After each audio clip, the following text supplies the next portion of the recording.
Content warning. Today's episode of Killer Score deals with topics such as Nazis, antisemitism, and abortion. If any of these topics make you uncomfortable, or if you do not feel comfortable listening to this episode, we recommend that you skip and move on to the next one. Thank you.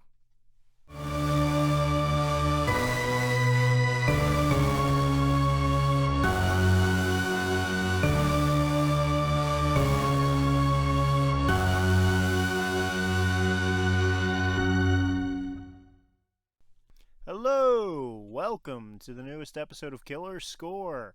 I'm your host, Daulton Morrison, and today on our podcast, where we look at cult classic films with awesome soundtracks we believe deserve more recognition, we will be talking about the film Cabaret. Now, this wasn't my choice, but I'm happy to say, and given the looks of my co-host, this is definitely a non-controversial film, just a chill time. We're not going to be talking about anything heavy whatsoever. Oh, they're giving me some looks that telling me I'm wrong. You know, I don't know why they're giving me those looks. I'm just going to pass it off. So, if I, Richie Eckert, end up missing after this, we'll just say that I'm somewhere north of our borders. You won't take me alive! So that was loud. Not in the audio file there. Close enough. So as we I'm Erin. I am the co-host here at, I almost said Cabaret.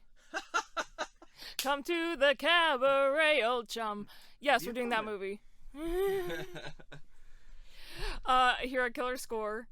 And this week we're doing the 1972 film Cabaret. So this one is and is not a cult classic in the way that it's very popular among theater kids. It did very well when it came out, but no one really talks about it that much anymore. I mean, it's getting some discussion because it's the 50th anniversary this year.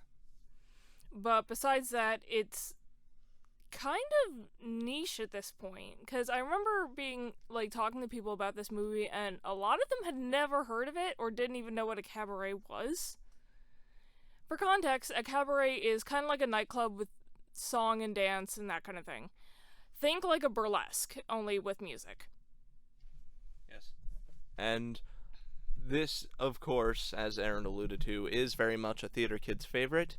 But in spite of that, I myself have not seen it, even though I could probably throw a stone and hit a chorus classmate back in high school who has seen it. Yes, and my introduction to this film was back in high school. I was very much into the punk cabaret scene back then, so things like Dresden Dolls, Voltaire, Devotchka, that kind of thing. Two of those are awesome. Yeah, let's go with the first and the last. Anyway.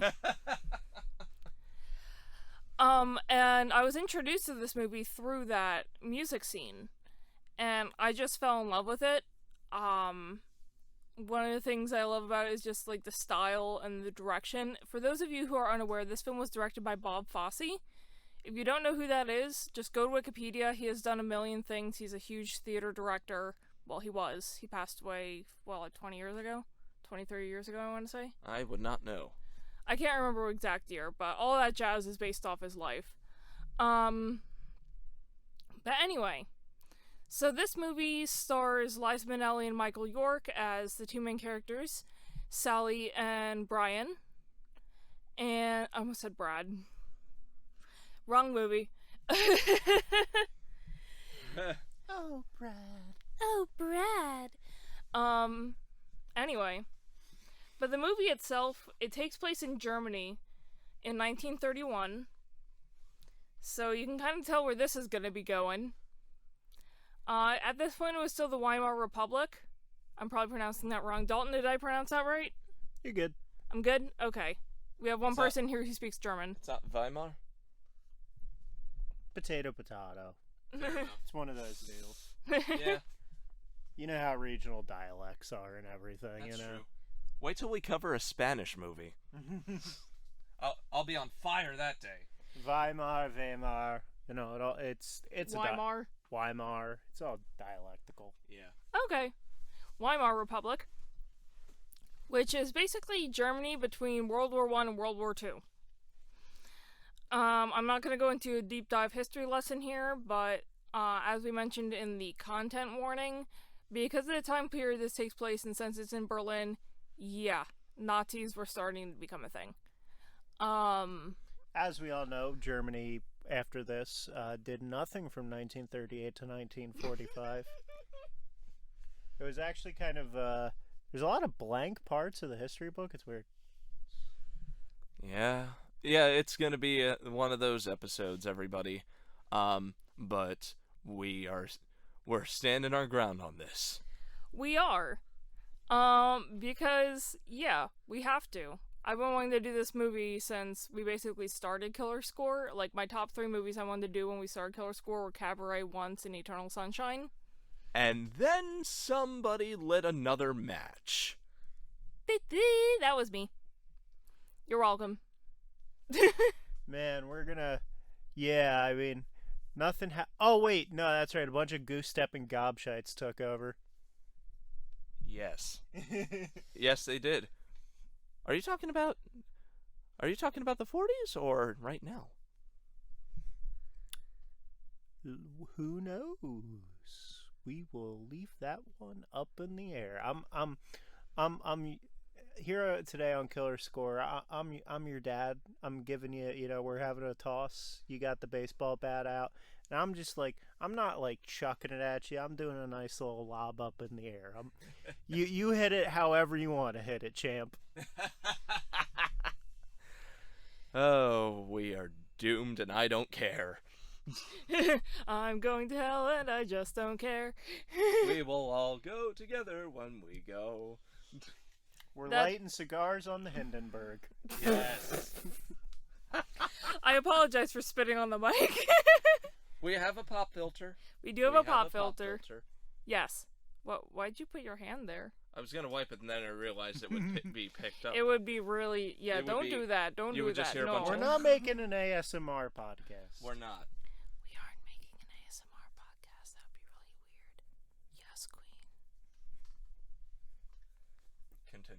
Continue. Oh, wait. You're pulling that off really well right now. You are so brave. That was the most passive-aggressive thing I could come up with. On the fly. One, Richie? Do you want to do one? It's never been so hard to be the audio engineer. So I can't read off the back of the Blu-ray because the Blu-ray on the back of it that I have, this is an art book with the Blu-ray in it. So on the back of it, there's no description. This I got like 8 or 10 years... No, not that far back. Definitely not that far back. Actually, maybe I did. I'm 27 now. Yeah, I got this probably 10 years ago. I got this... So, it was an art book special Blu-ray release that they did of the film. I also have this on VHS tape. I just really showed my age there. And that's 5 more gray hairs on my head today. Yeah. Hey, at least you don't own an 8-track player. I'm gonna live forever! Anyway, so the film follows the lives of Sally and Brian, Sally being a cabaret singer and dancer at the Kit Kat Club, and Brian being a English teacher in Berlin in the 1930s. He's British, she's American, and this is based off several different things, one of them being the play I Am a Camera, which was written in, I want to say, 1951, and before that was based off the Berlin Diaries, or Berlin Journals, I think it was called. It's somewhere in the book. But it was based off of those two. And the Berlin Diaries, I think it was called, was an actual account of this man who lived in Berlin in 1931 to 1936, I want to say. By the way, it was the Berlin Stories. Berlin Stories. I was wrong on both times. Thank you. But yeah, I Am a Camera was based off of that, and the character of Sally was based off a real woman who was in the writer of the Berlin Story's life. She was, except for instead of being American, she was English, and she was also a cabaret singer as well. This was a time that in Germany where right before everything went to shit, and we ended up with World War II happening, this was a time in Germany where things like jazz clubs were huge, drag bars were a thing. A lot of LGBTQ people just going out and having a good time until a certain point. Which is about the mid-30s. And yeah. But anyway, what Bob Fosse did before this film was a movie called Sweet Charity, which was a complete box office bomb. And for a while he didn't want to do any film work after that. He actually didn't do any film work for about 2 years. Yeah, I mean, for a while, film musicals were like big flops after like about the time they did the Dr. Dolittle movie.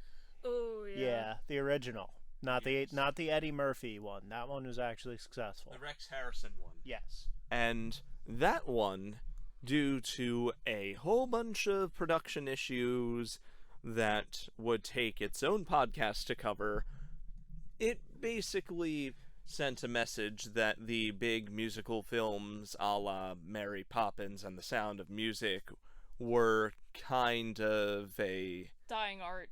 Yes, they were a dying art, and they faded from popularity until a revival. Yeah. Yeah, and the revival happened around the time of Cabaret, because this movie won many Oscars. I think it was nominated for 8 and won 6 or 7 of those. It was nominated for Best Picture, but it lost to another movie that came out that year called The Godfather, which is a completely different movie. Haven't heard of it. Oh, come on, that Oscar was an offer you couldn't refuse, huh? Whatever he just said. Oh, I think that's that movie that they're doing the Paramount Plus show about right now. That's the one. You mean the Sopranos movie? That's HBO. I know, I'm just making a joke. I know. You were over-caffeinated today, weren't you, Daulton? Nah, I'm just feeling a little feisty. For context, we're all a little bit over-caffeinated today. The reason I'm talking so fast is because I had coffee, tea, and some soda when I woke up at 6:45 this morning.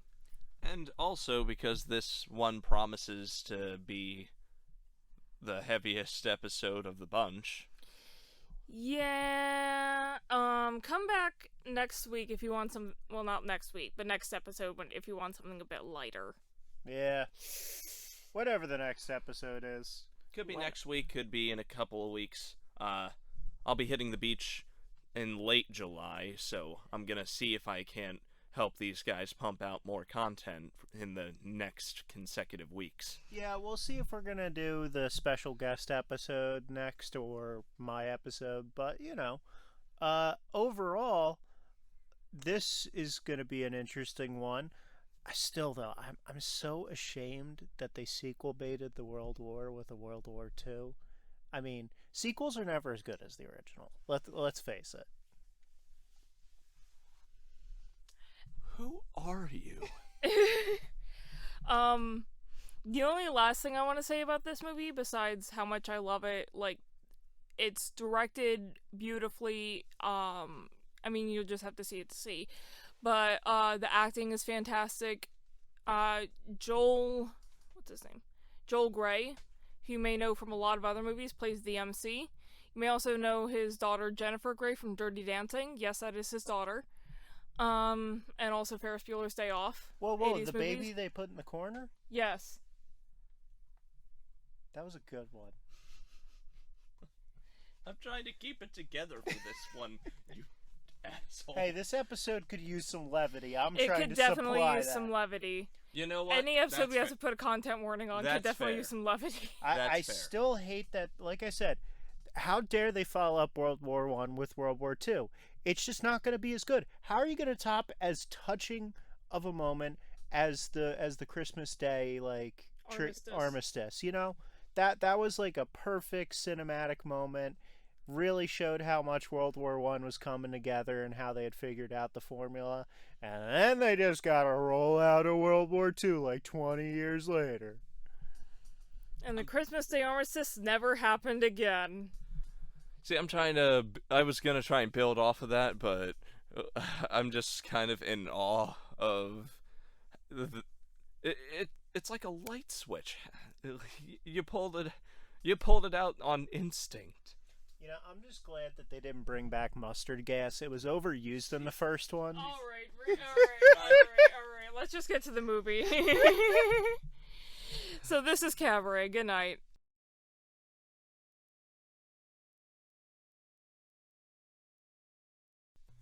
And we're back. We just finished watching Cabaret, the 1972 film directed by Bob Fosse, and I want to know what you guys think. So, Daulton, you've seen this movie before. Yeah. I've shown it to you, I think, 2 or 3 times by now. Yeah. Richie, what are your thoughts? This is my first time ever seeing it after years of hearing it and years of hearing Tomorrow Belongs to Me, thanks to some unfortunate incidents involving it being adopted by absolute assholes. And having seen this movie, I can tell you, Erin was right. Shocker, Richie likes the movie that Erin picked, again. If I did have to say anything as a critique of it, I will say that the pacing can drag a bit at times, but it's to its own benefit most of the time, just because there's a lot going on. And aside from the moments where I felt it kind of slowed to a crawl, I really love this movie for basically everything it does. I love the acting, I love the choreography, the cinematography especially is great. Oh, it's fantastic. Good cinematography is tough for musicals. Yeah. And if there's anything the aforementioned Dr. Dolittle has taught us, it's that it is possible to do musicals very dirty on film, but this is the polar opposite. The shot composition, the transitions. Oh, the transitions. Yes. And just the roller coaster of emotions that come with the historical parallels and the slow but troubling rise of fascism in Germany is just beautiful to behold. Though not an easy... I wouldn't say beautiful to behold when it comes to the discussion of fascism, but how the movie handles it is beautiful to behold. That's what I meant. Okay. That is what I meant. Fuck the Nazis. Yes. All of them. Yes. Nazis should not feel safe. I do like the old lady who's like, but wait, how can the Jews be communists and have all the money too? It's like that logic, contradiction. Yeah. that illogic of 1940s Germany of like, how can these people be communists and also be bankers? Gee, there is no basis in the present for this sort of discussion at all. It's a good thing that those baseless conspiracy theories are dead in the water.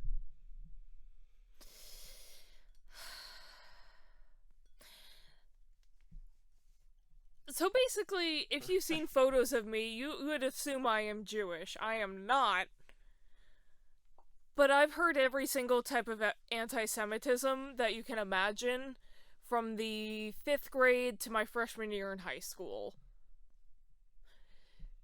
Because people thought I was Jewish. I am not.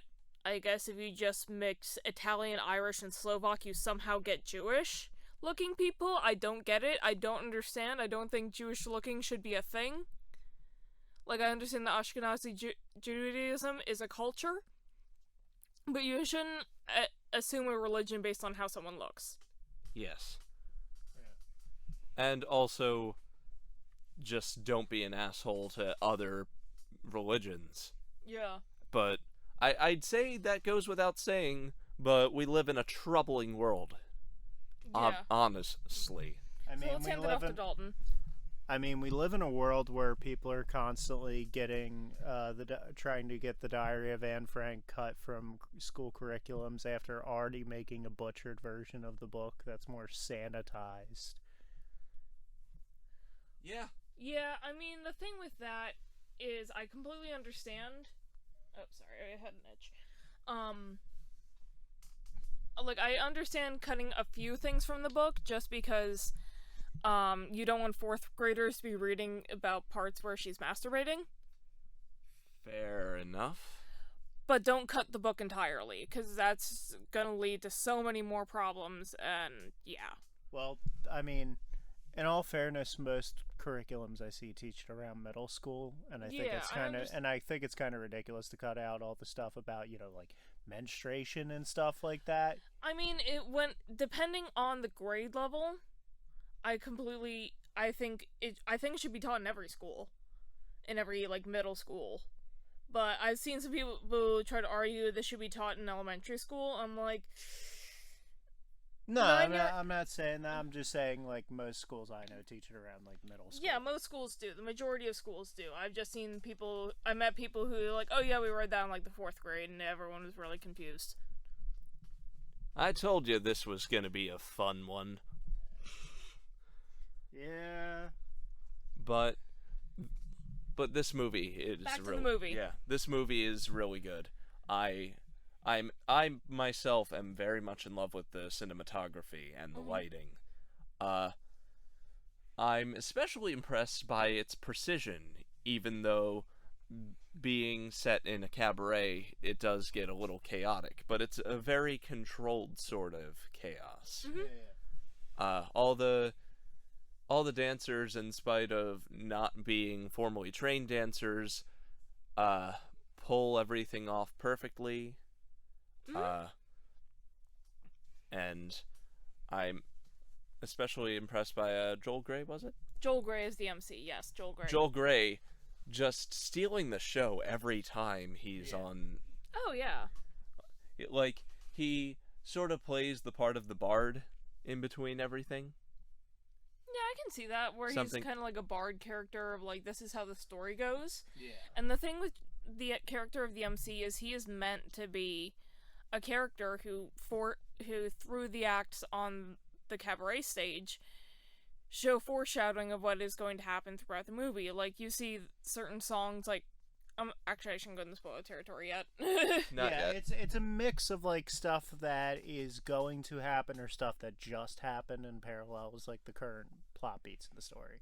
And that is completely, I mean, I know the stage musical does that a bit, but not as much, because I have seen adaptations of the stage musical where it's like they do song and dance numbers that are like outside suspension of disbelief. Yeah, they actually skim and cut out a lot of like a few of the numbers. Yeah, like the song "So What," for example. Yeah, or the mama, I forget the name of it. I can't remember the name of it.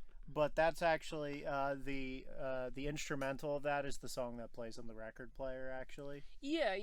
Yeah.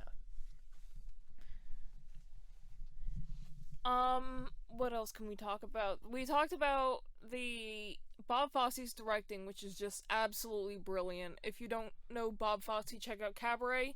If you can find a slime tutorial on YouTube of a live performance of Chicago, or anything directed by Bob Fosse, also All That Jazz is a great one to see. Even though that one's also another hard one to get through, especially if you have been around people who've used drugs. That's a tough watch, having seen that myself. Yeah. I remember seeing it in high school, and Same. it shook me. Yeah, because All That Jazz is semi-autobiographical. One of the things that Bob Fosse was a workaholic, and I don't like to speak ill of the dead, but in this case, he did use a lot of drugs to get through not only a lot of stuff, but also to keep working. Things like What was that? I don't know. What indeed? Was that a cat sound? No. I clicked on something assuming it was a GIF when I checked my phone, and then it turned out to actually be a sound clip. Oh, jeez. Whoops. Whoopsies. Whoopsie-daisy. But Bob Fosse is choreographer, amazing directorial style. Impressive that he was able to transition to film easily. Yeah, because the stage, adapting stage to film is very difficult. At best, you get films like Cabaret. At worst, you get the Les Mis movie. Yeah. Yes, I had to remind you of that. Any Tom Hooper. Any Tom Hooper or Cats.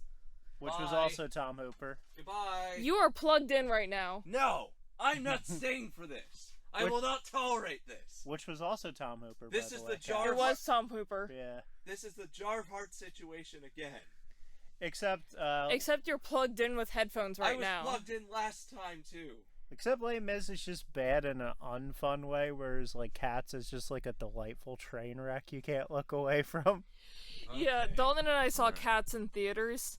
On a $5 movie day, we got 2 Cats buckets for popcorn buckets and cups. Mine went through the dishwasher, so they are unsavable. But the other one, the one that Daulton got, safely. It lives safely, and it holds a full bag of microwave popcorn. I always eat my popcorn in my Cat's bucket. We do. That was a fun one. I remember back when I would. When you commissioned me to do a piece for your site, yeah. Yeah, back for my old blog when I actually considered myself a credible enough critic to have reviews worth a goddamn. I put you on there, and you gave me this fucking gonzo journalist. It's my style. Yeah, it's so. It was funny. Like it read kind of like those journal entries you get in horror games. That's the style I was going for. That's what I was going for there. But back to Cabaret, Liza Minnelli we gotta gush about because It's Liza Minnelli. I mean, come on. I mean, she's a theater triple threat. Yeah. Like, if you're unaware of that term, it's someone who can sing, dance, and act. They actually said a challenge with this movie was making Liza Minnelli look like a convincingly not talented dancer. They actually had to teach her how to dance worse. Yeah.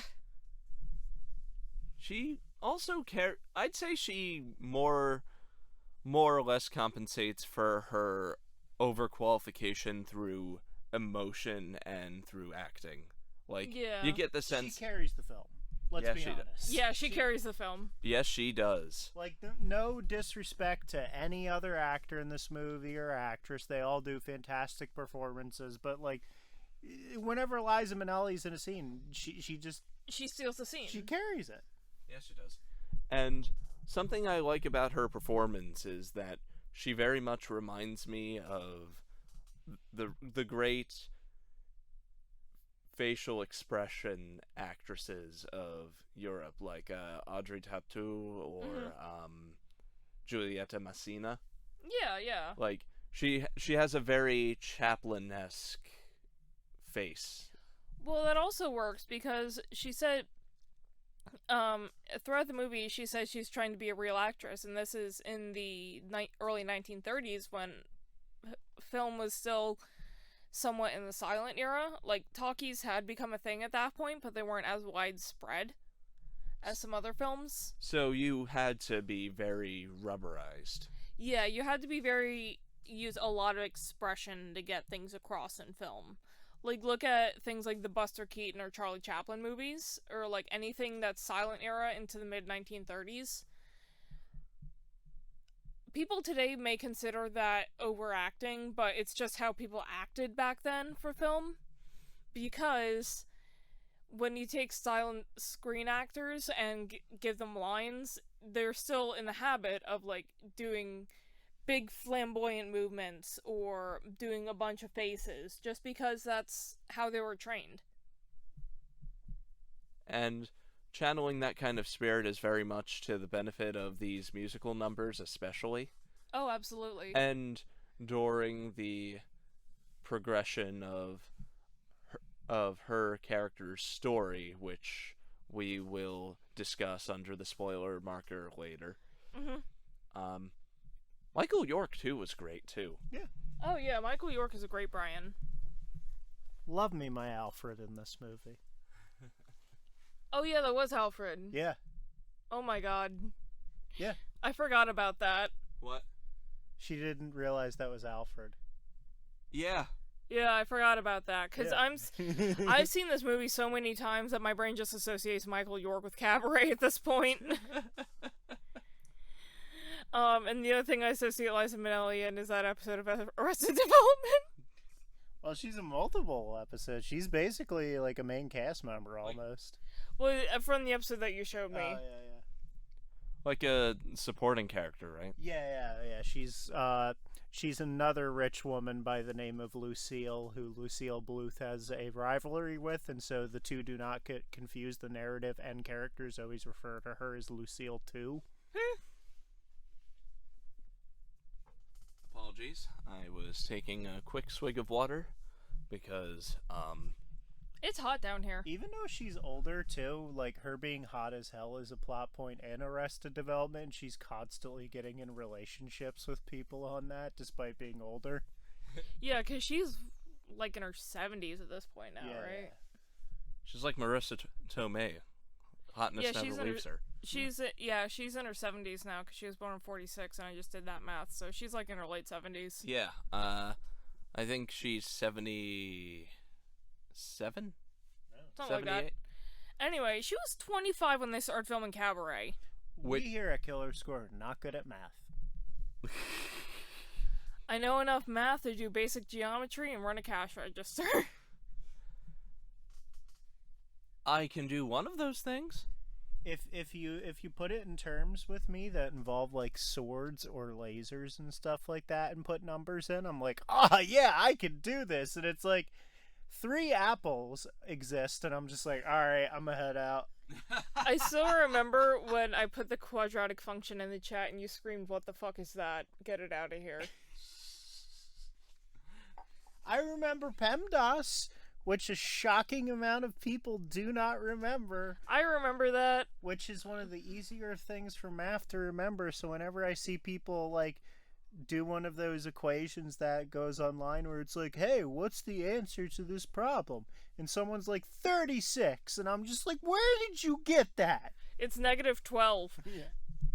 I gotta go. Parentheses, exponent, multiplication, division, addition, subtraction. subtraction. Come on, people. Please excuse my dear Aunt Sally. Anyway, enough of math. Enough of Yes. math. Let's get into fun topics like the aforementioned musical numbers. Very well performant. Yep. Very well performed. There you go. Yes. Pick up. Shut up. Pick it up, pick it up, pick it up. The other thing I was going to mention is the songs were written by Kander and Ebb. A lot of these songs are inspired by things like the Three Penny Opera. That Which- tracks. That it does track, which makes sense because if you know the German cabaret scene in the 1930s, yeah, Three Penny Opera is a big thing. Yeah. I mean, if anyone were ever to make any critique of the film version as opposed to the stage version, it's that, like, the styles of, like, the musical numbers in the film are much more mono style than they are in, like, the stage show. There's a lot less variety in the styles of the songs, you know? Yeah. I can get that. Yeah. Yeah. I mean, the one break we get from the theatrical cabaret musical style is the Oh, the crowd song of Tomorrow. Tomorrow Belongs to Me. Which, honestly, despite the cutting down of, like, the songs and stuff and sticking to it, it makes that number hit, like, the brick it's supposed to even harder. Yeah. Like, it comes right out of left field, and it is foreboding. And it makes you as uncomfortable as the main characters who literally leave once the song starts playing. Shout out to that one old dude who just looks like he needs a friggin' drink when it Yeah. happens. Well, he's at a beer garden, so he is already drinking. Yep. Like, but you get the sense is like, there's not going to be enough beers in the world. Yeah. Basically. Yeah. Like, it was, like, I had already heard the song, like, isolated, but just seeing it in motion and how it's filmed, and that zoom in, that panning down shot of The sash, the armband. the armband is just so unsettling. Yeah, I mean, it's meant to be, along with the end of the song Through My Eyes. Mm-hmm. Which I remember when I first watched this movie, I was like, what is this leading up to? And then I was like, oh. Yeah. Which is why I was like, Richie, look at the screen. Like, I just kept pointing to the screen during that number, So I would see it. Yeah. Yeah. So, do you think now is the time for spoiler talk? I guess so. Yeah, I mean, can't really talk about much else in this movie without going into spoiler territories, unless, like, I don't know, Erin, would you like to go on a diatribe about historical costuming like you usually do? I don't know that much about 1930s fashion, so I can't. Oh, shocker. 35.50 then. That is the marker. Well, I did hear. I can give one interesting factoid about the fashion in this movie. Yeah. Yeah, apparently Liza Minnelli supplied all of her own outfits and came up with her own costuming and stuff. That's cool. That's cool. Yeah. Apparently the only bit of costuming that wasn't inspired by Liza Minnelli herself was the character's nails, because you'll notice for the majority of the film she has bright green nails, which was actually from the original novel itself. Yeah, probably from I Am a Camera, the stage play, or the Berlin Diaries. It was actually from the Berlin Stories. Yeah, it was actually from the original book of the Berlin Stories itself. Oh yeah, because Jean something, I can't remember her last name. I think they mentioned she had green nail polish. Yeah, it's an adaptation of an adaptation of an adaptation. Adaptation of an adaptation. Yes. Because this is a movie that's based off a stage musical, that's based off a play, that's based off a book. You know how I could really piss Daulton off in post? Take that clip of what you just said, Erin, and put Inception horns over it. Please don't. You know what I just realized is another case of an insane adaptation? What? But that's an adaptation of an adaptation of an adaptation of an adaptation of an adaptation. Cats? Phantom? No, the Dragon Ball Z movie game. The Dragon Ball Evolution. The Dragon Ball Evolution movie video game. Erin! I'm sorry. It's technically another layer of adaptation if you count the fact that the game literally uses the engine of the Budokai games.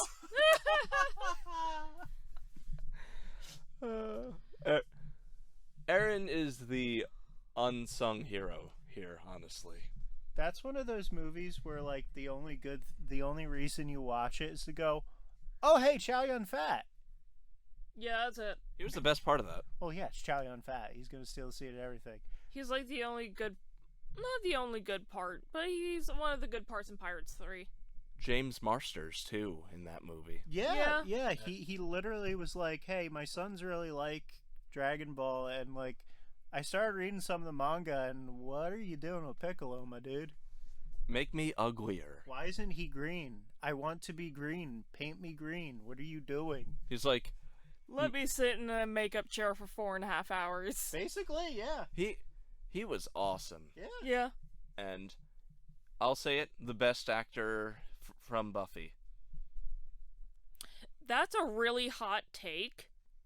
But I'm not going to argue with it. I'm not going to argue with it, but Anthony Head is Giles. Fair. I got some competition. I mean, all I will say Alright, we'll call it a draw. All I will say is James Marsters gave us the greatest idea ever, because he was actually the one who came up with, hey, what if Spike and Joyce just happen to become friends?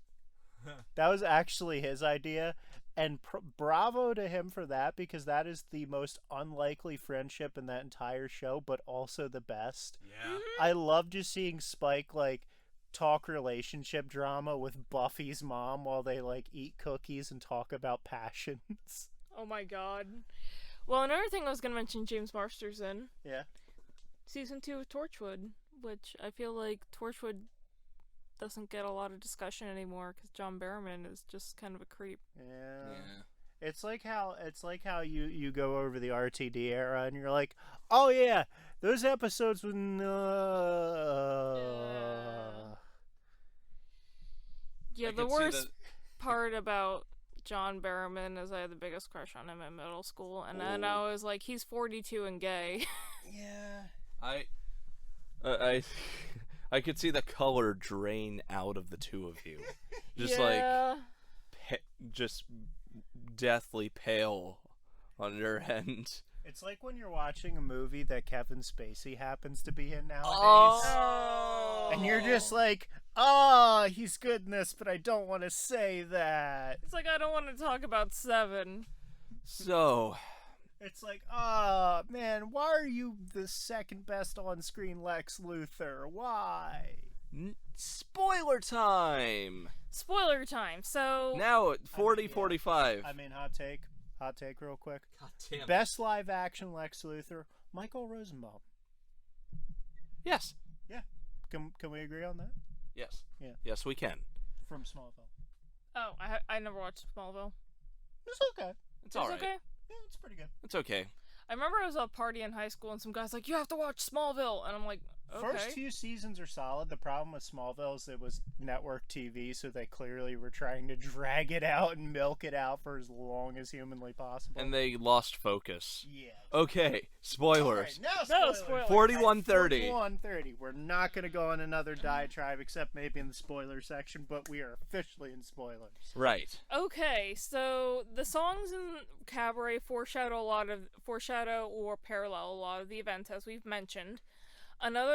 For example, the song Mine Hair at the beginning of the film, it kind of foreshadows how Sally is with men.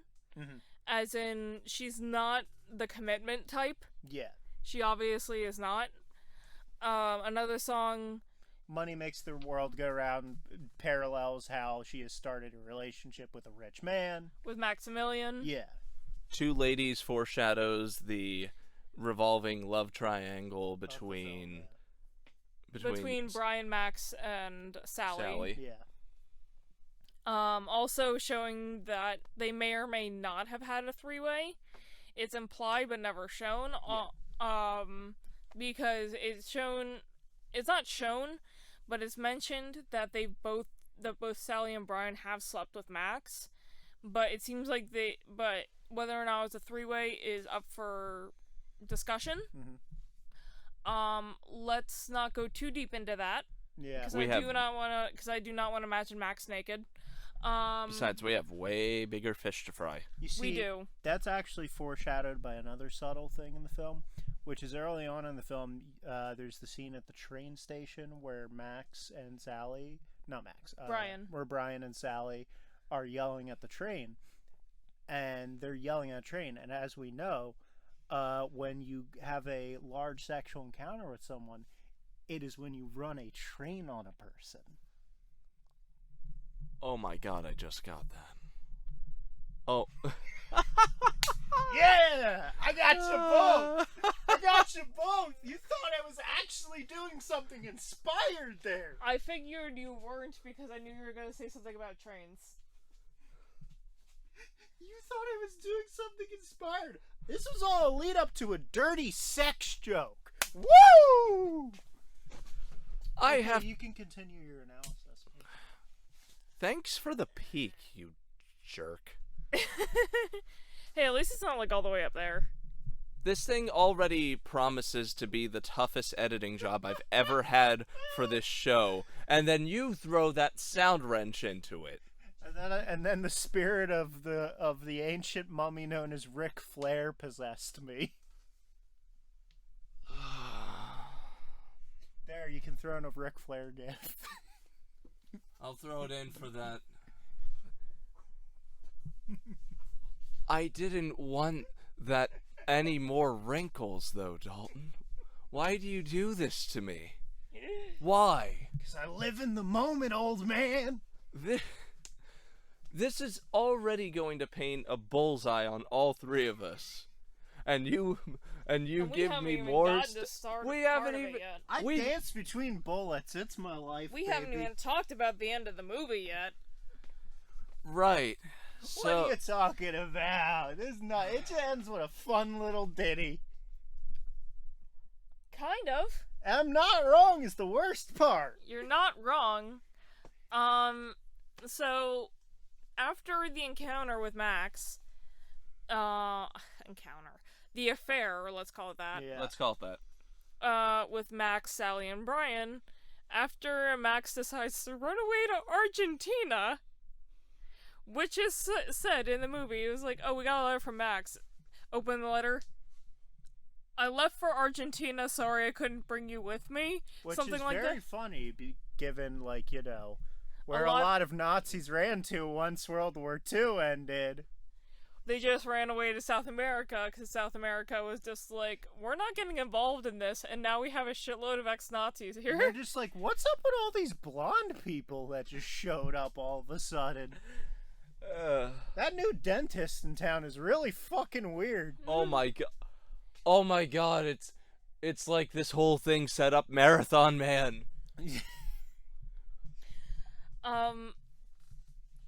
Okay, so after this... For your own sanity, don't look up Operation Paperclip. Okay, if it's a CIA operation and it has, a non-threatening sounding name, be very afraid. Yes. MK Ultra, wow, that sounds like the next version of Street Fighter. Doesn't it, though? It does, except for its mind control using LSD. Street Fighter MK Ultra. This motherfucker's in rare form today. Yeah, we are over-caffeinated. I'm popping off. I got my energy back. I got some water in me, and my body was like, ah, yes, the precious life fluid. I had water in my liver said, what the fuck are you doing? So, continue, Erin. So after the encounter and after some side stories with their friends Fritz and Natalia. Small side quests and stuff. Side quests, yeah. Side quests of hooking up Fritz and Natalia, and Fritz telling Natalia he's Jewish so they can get married. And then they're just like, cool, let's get out of Germany. It's not a great place right now. Well, we hope they did. Yeah. It's never actually shown. Vibes are fucked right now. It ends on a very, very ominous panning shot of the club just filled with Nazis. Yeah. Just looking on and just warning you that this club is probably not looking great in the immediate future. Well, another thing is that there are several scenes that's in the club that's before that of the MC mocking Hitler. Before and also switching his act up to make fun of Jewish people. Yeah. So that's we see where this is going.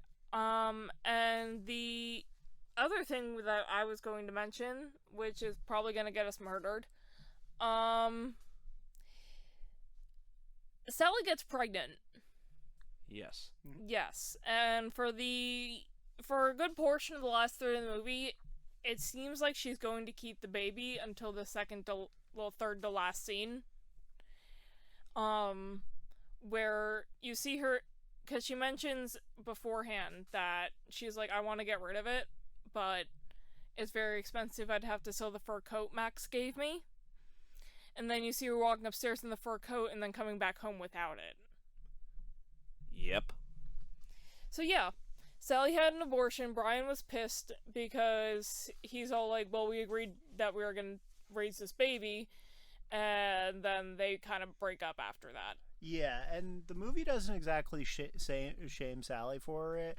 What it does kind of shame her for is how she's sort of just trying to drown her life with hedonism and bury her head in the sand, essentially.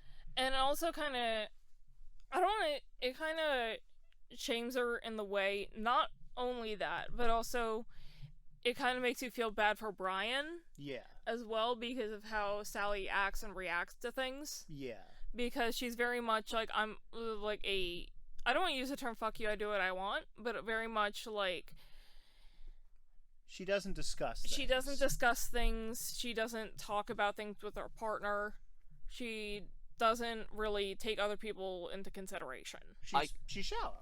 She's shallow, yeah. I kind of like how they're pretty even-handed about the portrayal of Sally, though, because yeah, she does some bad things, and her communication skills leave a little to be desired, to put it very lightly. But and you can also say that with her communication skills, it probably comes from her distant relationship with her father, because daddy issues. Yeah, and like given the trauma she went through of her father being like beaten near to death recently, it's probably like really fucked with her.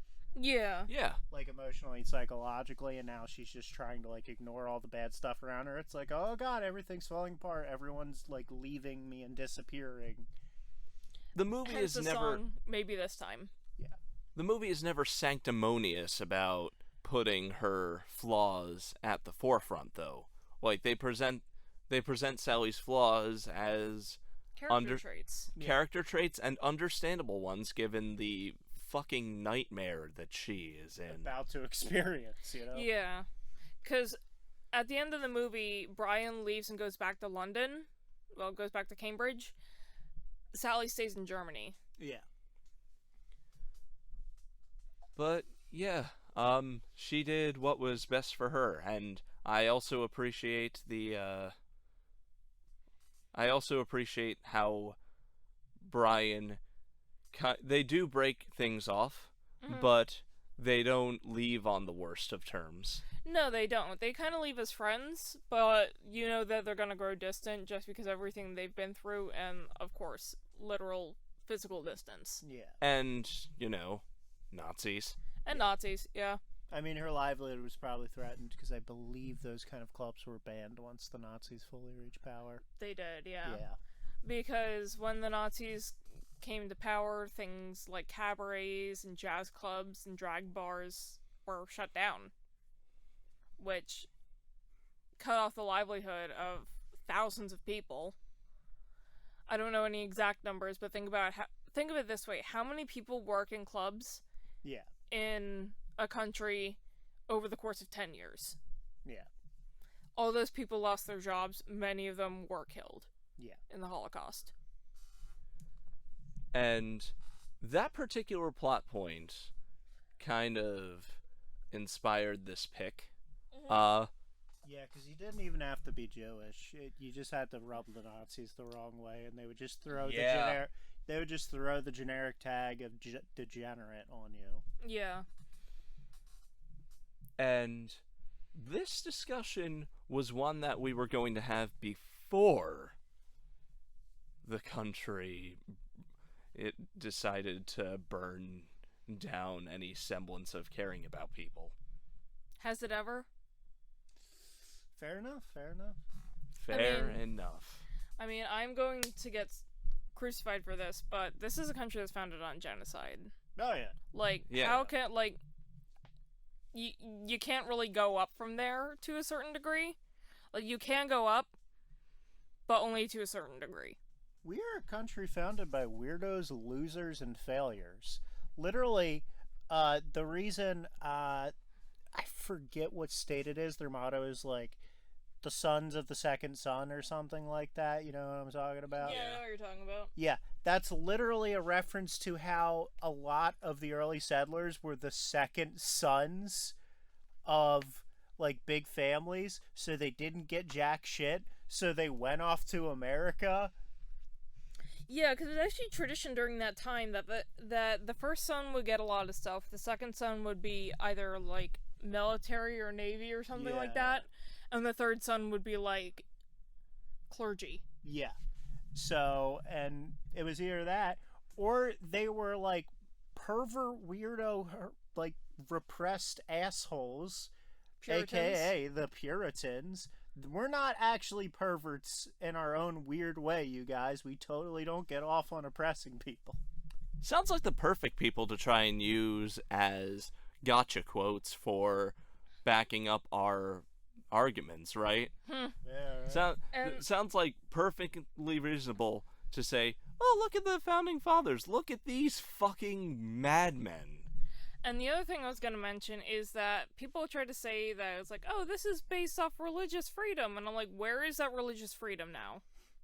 How is it religious freedom when your Constitution specifically names the Judeo-Christian God. Judeo-Christian God in it? How is it religious freedom when children are indoctrinated to literally worshiping the Judeo-Christian God in schools every day by pledging allegiance to him? Yeah. Also, if you'll pardon me for a second, there's something I knew I was going to say from the moment we decided we were going to do this. Yes. Yeah. That and... Oh no, I'm drinking water. That and... There's still some of you here, even though we gave you the disclaimer and the warning. I'm pretty sure that there's at least one person here because they want to be angry. Yeah. So, I just want to throw out... Somebody you hypothetically love, assuming there's any love in your heart, is being hurt by this. By recent events. By the Supreme Court ruling. Yeah. Somebody you love will be hurt by this. Assuming, once again, the emotion of love even factors into... Your brainstem. Yes. So, I want you to really sit and ask yourself, is this a victory? Are you happy? Like, no, seriously, just like sit down and ask yourself, are you happy? Because if not, why are you the way you are? And if you're okay with a 10-year-old being a mother, go fuck yourself. Get the fuck off of our channel. Just go away.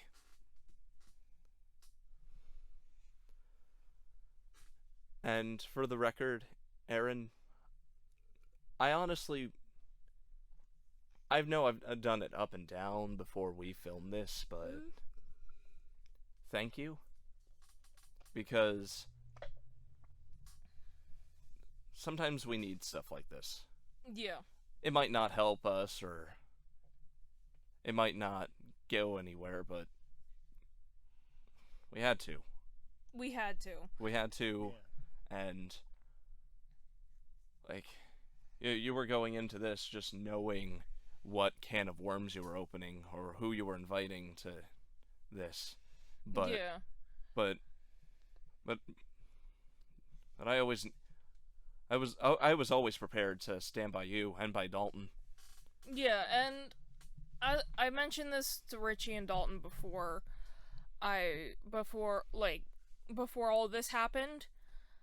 I've experienced online harassment since the age of 13. I'm 27. Whatever you say can't really hurt me at this point. I've heard it all. It can piss us off, though, so hurt my best friend and my co-host, and I will... Redacted. I don't want us to get demonetized.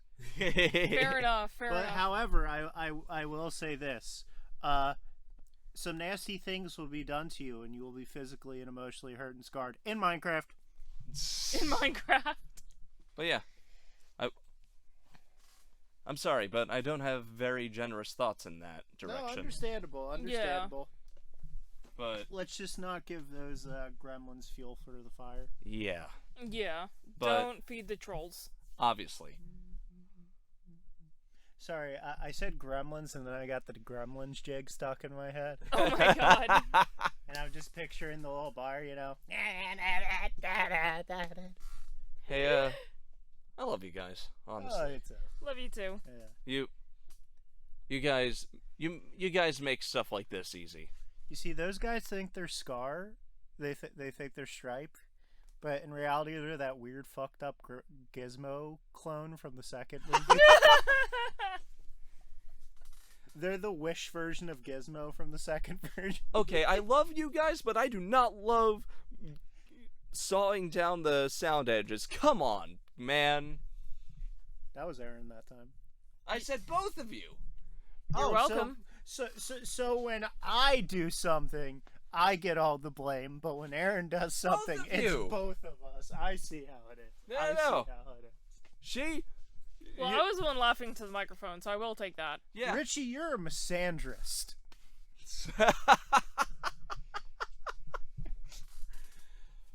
Oh, wow, this episode sucks. I'm gonna cancel him on Twitter.com for misandry. Yeah, good luck with that one. Yeah, try to cancel someone for misandry. I give you a challenge. I give you a challenge.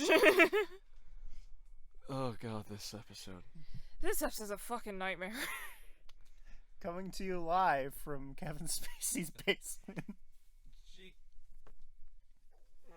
Why'd you have to go there? We're already recording in a basement that looks like where someone is going to get nailed to a ceiling. Don't worry, guys. Don't worry, guys. According to the wall shit, I'm forgetting the name of what that's called. Insulation. According to the insulation. Oh, I'm sorry, Richie. I'm so sorry, Richie. According to the wall candy, it's formaldehyde free. Hey, can you excuse me for 1 second? Yeah, sure.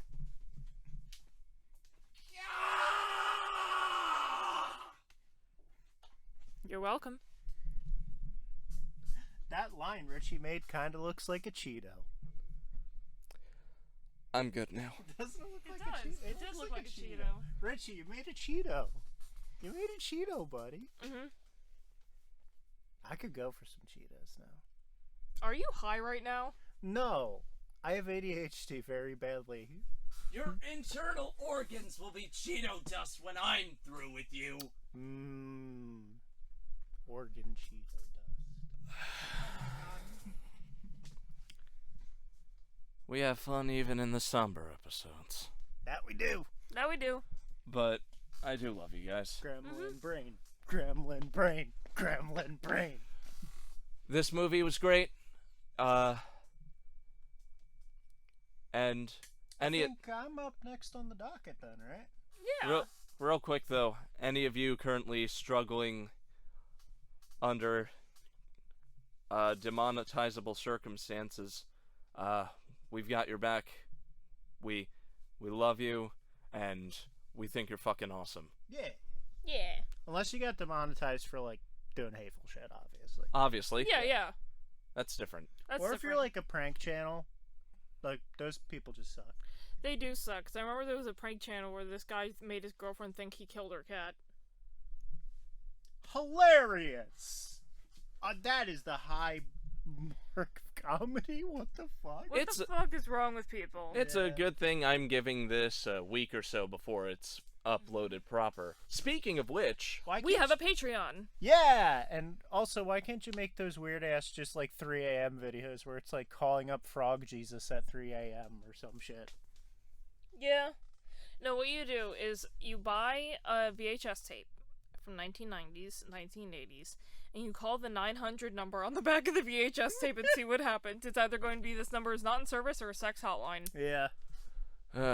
Like how if you called the tip line from the Roger Rabbit video game from the NES, it's a phone sex operating line now. Oh, and another thing I am going to mention, if you have an old copy of Hitchhiker's Guide to the Galaxy, do not call the phone number in there. Uh-oh. It's the phone number for the personal desk of the president, I think. Or it was back in the 90s.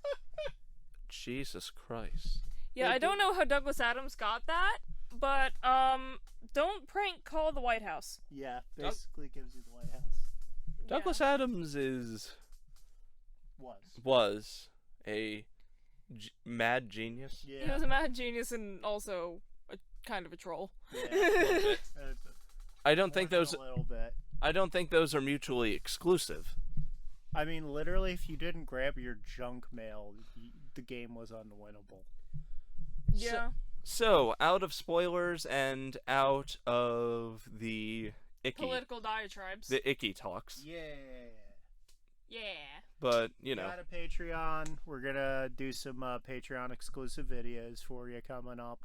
Videos, podcast episodes, that fun stuff. Basically, Our plan is to make it so that we will upload videos to the channel, to our YouTube channel, and that'll be like little snippets of longer episodes of actual like Patreon exclusive content. So you can still experience some of it, but if you want to get the full experience, you'll have to subscribe to our Patreon.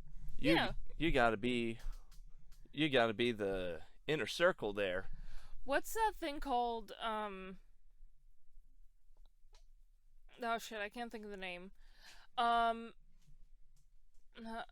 Fuck. Bullet trains? No. A cease and desist. If we ever get a C&D, just find it on our Patreon. Yeah.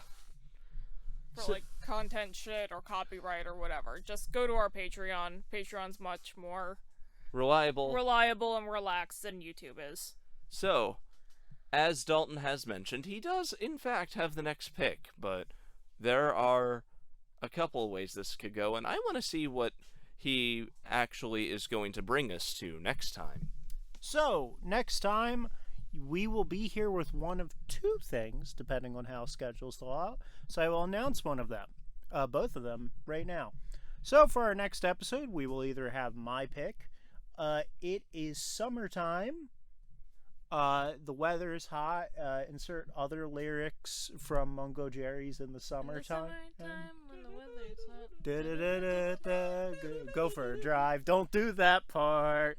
That's kind of illegal. And very dangerous. Yes. Don't have a drink and go for a drive. Drink responsibly. Exactly.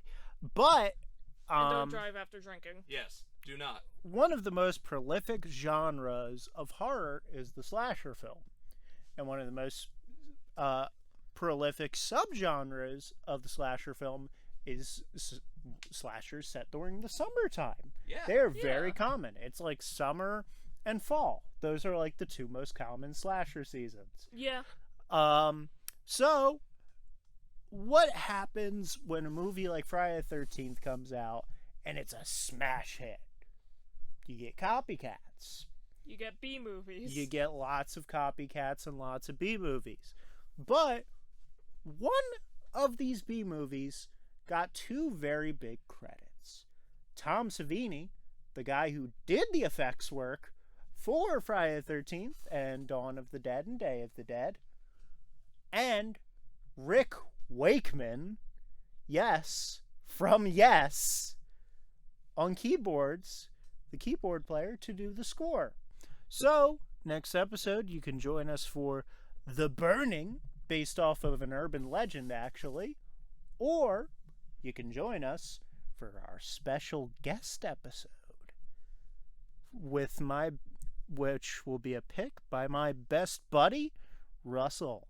So, join us next episode, either for The Burning or whatever the heck Russell brings in for us. Yeah. Have a good night. Yep.